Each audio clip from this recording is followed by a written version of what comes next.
The first chapter name is electrostatic. The नाम से ही हमको क्लियर होता है हम इस चैप्टर में उस चीज़ का अध्ययन करेंगे जिसमें कि चार्ज को मूव नहीं करना है। यानी चार्ज जब अपनी स्टेशनरी पोजीशन में रहेगा तो उस स्टेडी को हम इलेक्ट्रोस्टैटिक कहते हैं।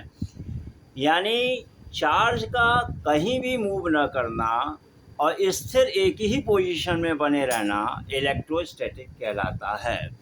तो इस चीज़ के बारे में हमको डॉक्टर कलाम ने बताया था कि when two point charge with stationary position distance of d यदि रखे हुए हैं तो उसमें लगने वाले फोर्स को हम कूलाम फोर्स कहते हैं।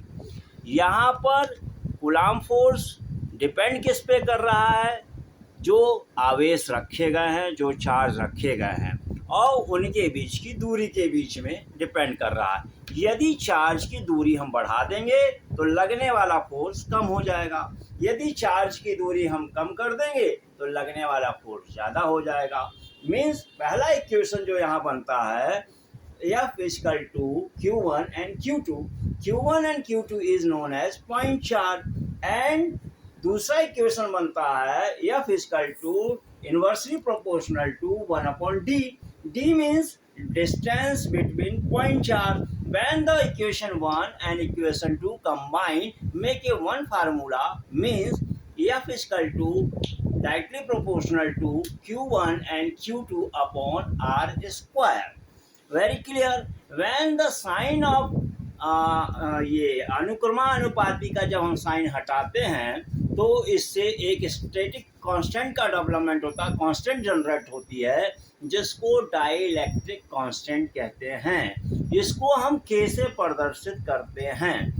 इसकी वैल्यू 1/4 पाई एप्सिलॉन नॉट होती है।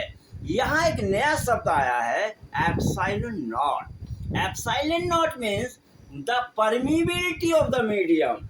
यदि कोई भी लिक्विड है, सॉलिड है, एयर है तो permeability of the medium is known as the epsilon not.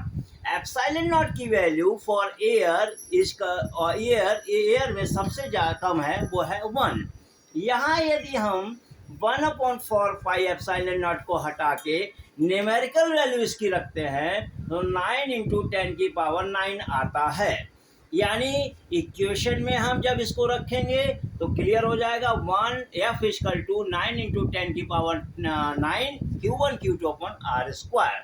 अब यदि यही मीडियम चेंज हो जाए तब वहाँ पे एप्सिलॉन नॉट को एप्सिलॉन नॉट नहीं लिख के केवल एप्सिलॉन लिखेंगे तो very clear there is the when the force between the permeability medium, when the force between the medium F and FM में बदल जाएगा। इसका भी हम इक्वेशन जनरेट कर लेंगे तो फार्मूला आ जाएगा F/FM equal to K। K is the dielectric constant, K is the permeability of the medium। Very clear बच्चों, आज का लेक्चर पूरा हुआ, आगे हम कल पढ़ेंगे।